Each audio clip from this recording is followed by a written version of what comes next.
Coucou, là j'avais envie de vous faire une petite vidéo pour vous parler des capacités et de l'éveil. Alors là c'est complètement freestyle pour le coup parce que j'ai rien préparé du tout. Mais j'avais envie de vous parler un petit peu de mon expérience là pour le coup tout simplement. Donc comme je vous disais, moi j'ai pas enfant, j'ai pas vécu forcément des phénomènes de ouf. Il y avait vraiment mon grand-père est décédé quand j'avais 6 ans. Et effectivement, c'est vrai que je l'ai ressenti quasiment jusqu'à mon adolescence, mais 18-19 ans, et puis j'ai senti quand ça s'est arrêté. Et ça correspondait vraiment à un moment où finalement j'entrais dans ma vie d'adulte. Et j'ai ressenti, c'est vrai à l'époque, presque comme si même il était venu me dire au revoir, un peu comme s'il m'avait dit bon, t'as plus besoin de moi là, c'est bon.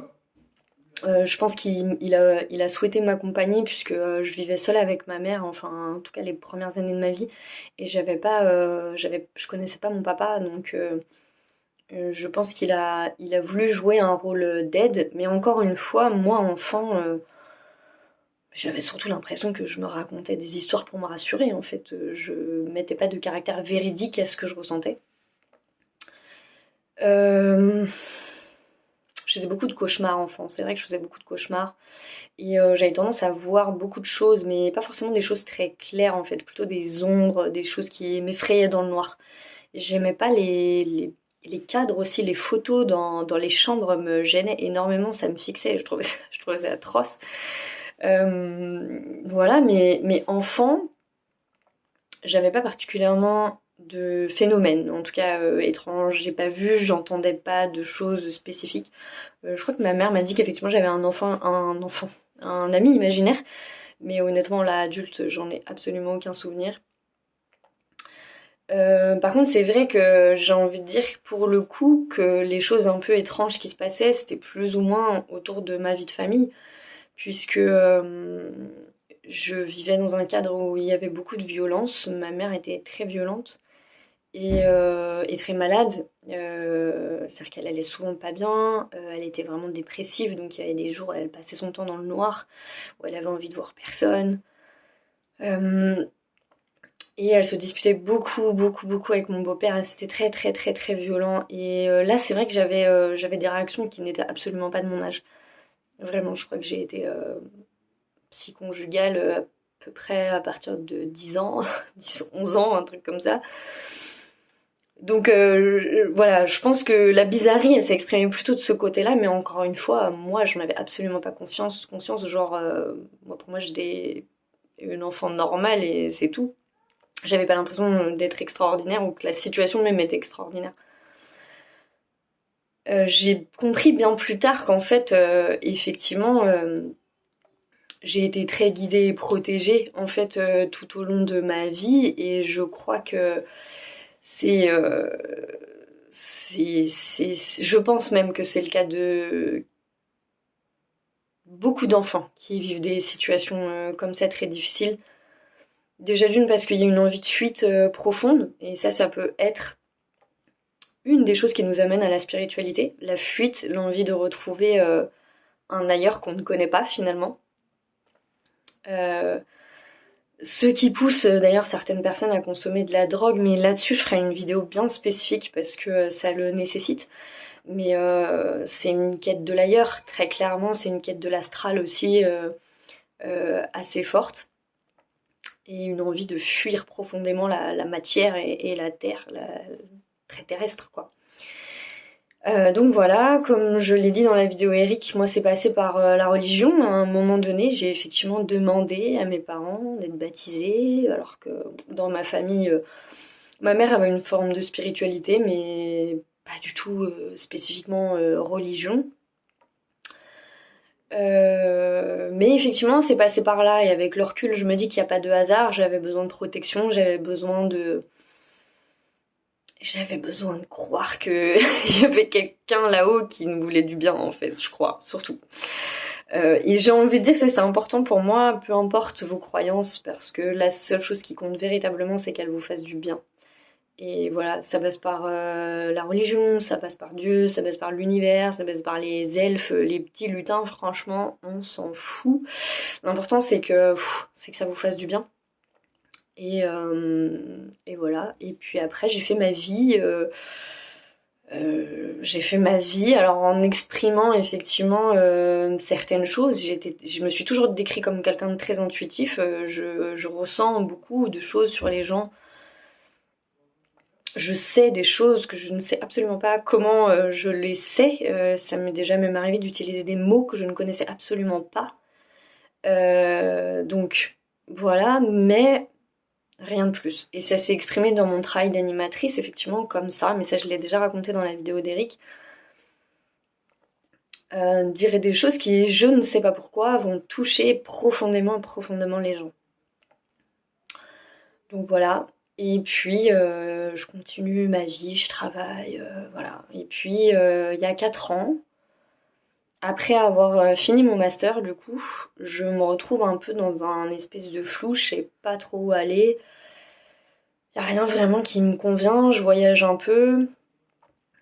Et puis, je sais pas, je me mets à lire beaucoup de livres autour de la spiritualité, je me connecte avec une amie qui est aussi beaucoup là-dedans, puis on parle, puis on parle, puis au fur et à mesure, pof, plein de connexions, puis je connecte avec d'autres gens, et ça me crée encore plein de connexions, et là je vis les premières vraies manifestations importantes et qui ont créé de la peur pour le coup, parce que c'était tellement fort, c'était tellement, enfin, je me suis mis à faire de l'écriture intuitive, donc je précise bien écriture intuitive, je n'ai jamais fait d'écriture automatique. Donc écriture intuitive, c'est j'entends et j'écris ce que j'entends. L'écriture automatique, il y a vraiment une notion de possession du corps que moi je ne vis pas. C'est pour ça que je n'ai jamais fait d'écriture automatique. Ça a toujours été de l'écriture intuitive ou de l'écriture inspirée. En l'occurrence, je me contentais juste d'écrire ce que j'entendais, tout simplement. Voilà, j'ai eu une expérience que je crois que j'ai déjà racontée dans une vidéo, mais je vais quand même la raconter. J'ai avorté quand j'avais 20 ans et, et ça a été un avortement très très difficile parce qu'il y avait des échos d'histoire. Ma mère m'a eu à 20 ans, moi je me retrouve enceinte au même âge et j'avais très envie en vrai d'être maman à cet âge-là. Moi je voulais être mère de famille nombreuse, enfin, j'étais dans un délire un peu particulier. Sauf que le contexte, tout, bref, m'a fait peur et en fait j'ai avorté. Mais j'ai avorté sans... Je crois qu'il n'y avait pas d'accord entre ma tête et mon corps, voilà, c'était un peu particulier. Donc ça a été une expérience que j'ai pas très bien vécue, j'ai mis beaucoup de temps à m'en remettre, ça a été compliqué. Mais bon, la vie elle suit son cours et puis voilà, puis on fait les choses. Je vais un jour voir une personne qui fait de la clairaudience et qui me laisse un message. Et à la fin du message, donc en clairaudience, le message me dit de le laisser partir. Il dit laisse-moi partir maintenant, j'ai besoin que tu me laisses partir. Et je comprends pas, sur le coup, je pense à mon grand-père, je pense voilà, mais voilà. Et c'est ma meilleure amie en fait qui va me dire tu crois pas que ça pourrait être ton bébé que t'as perdu, enfin voilà, que t'as. Voilà, je me dis ok, d'accord. Et je décide de faire une petite cérémonie. Je me dis de toute façon, si c'est ça, effectivement, c'est important que je le libère. Donc je fais une petite cérémonie. J'allume une bougie, je fais une prière, je sais plus, j'écris sur un bout de papier. Voilà, enfin j'avais mis l'intention. Et une fois la petite cérémonie terminée, franchement je me rappellerai toute ma vie, c'était vraiment très très beau.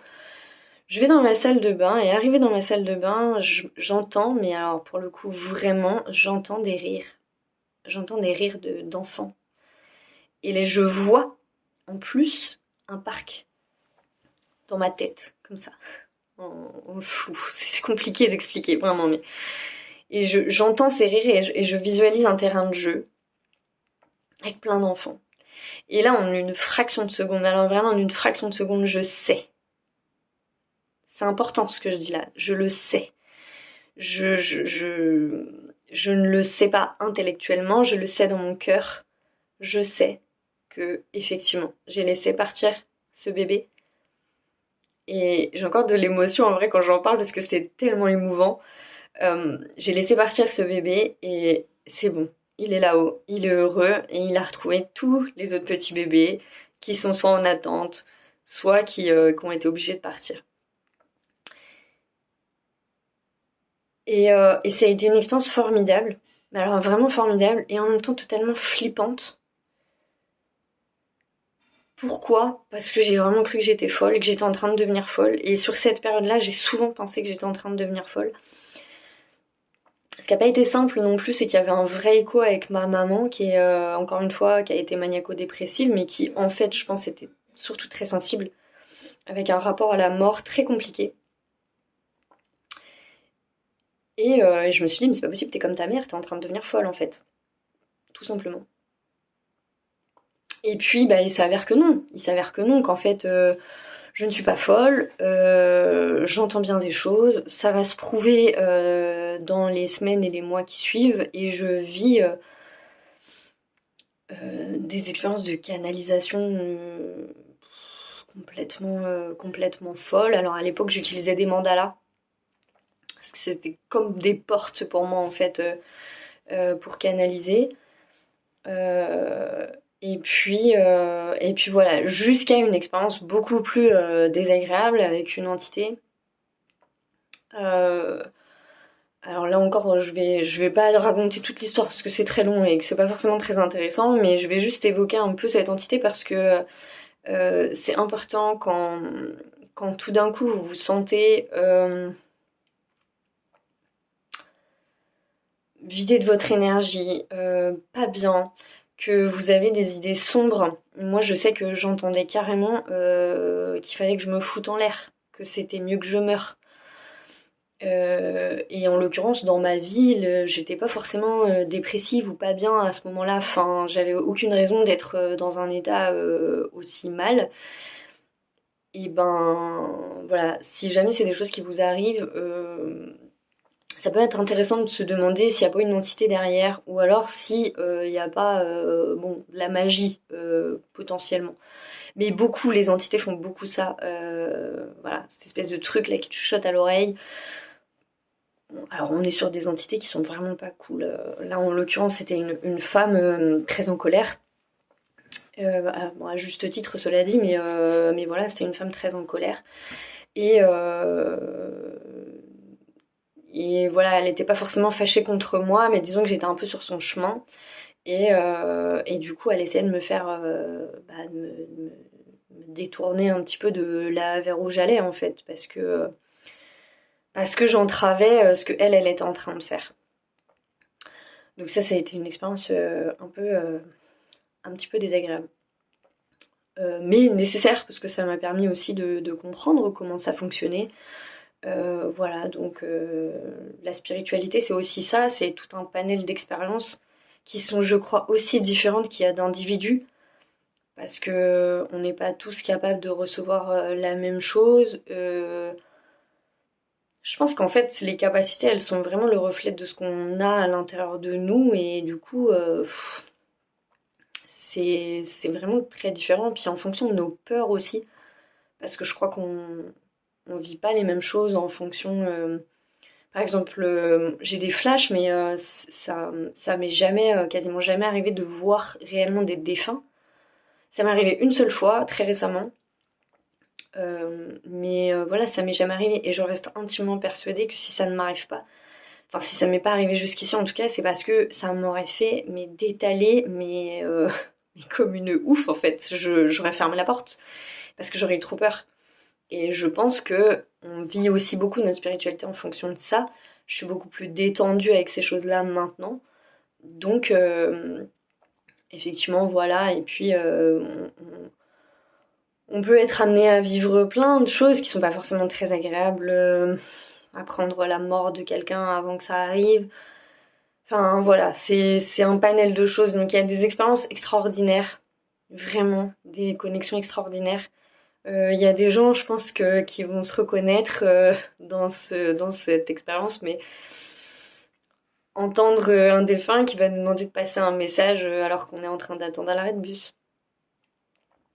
Et ça, c'est le genre de situation qui est genre hyper délicate parce que la personne on la connaît pas et qu'on n'a pas envie de passer pour un fou et qu'on ne sait pas comment la personne elle va recevoir le message en vrai. Donc il y a plusieurs écoles, il y a des gens qui disent que après tout si on reçoit les choses c'est pour les dire et que si on les reçoit c'est que la personne en face elle est prête à entendre. Et il y a d'autres personnes qui fonctionnent autrement. Honnêtement, j'ai pas la réponse à la question. Je pense que chacun doit faire en fonction de ce dont il se sent capable. Moi, il y a eu des messages que j'ai pas été capable de transmettre parce que vraiment, ça me faisait trop mal. Enfin, pas trop mal, mais ça me mettait vraiment mal à l'aise de le faire. Euh, Il y a des messages que j'ai passés volontiers, il y a des messages que j'ai passés et qui se sont retournés contre moi parce que les gens n'avaient pas envie d'entendre. Franchement, avec le recul, j'ai pas de bonne solution. Je pense qu'il faut faire avec chaque situation dans le quotidien et avec ce qu'on est capable de gérer ou pas.